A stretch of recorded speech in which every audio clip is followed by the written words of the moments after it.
আমরা চাই আমাদের ইউথ, আমাদের যারা যুবক যুবতী যারা আছেন, ইয়াং জেনারেশন, তাদেরকে আমরা বেশি বেশি করে গেমস এন্ড স্পোর্টস এর সাথে সম্পৃক্ত করতে চাচ্ছি। এটা একটা চরিত্র গঠনে একটা বিশাল একটা কাজ হবে বলে আমি বিশ্বাস করি।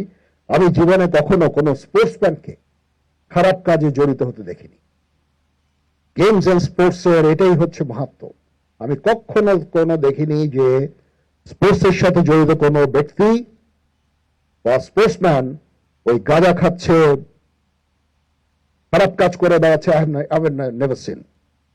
এই জন্য আমি মনে করি দেশের যুবকদের, আমাদের ইয়াং জেনারেশনের চরিত্র গঠনের জন্য games and sports is a very important media, very important way.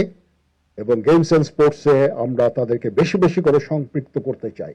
যদি আমরা ফ্যাসিলিটি ডেভেলপ করি তাহলে অবশ্যই ইয়াং জেনারেশন, আমি দেখেছি তাদের মধ্যে প্রচুর আগ্রহ, বিভিন্ন ধরনের খেলাধুলায় অংশগ্রহণ করার আগ্রহের আমি কোনো অভাব আমি দেখিনি।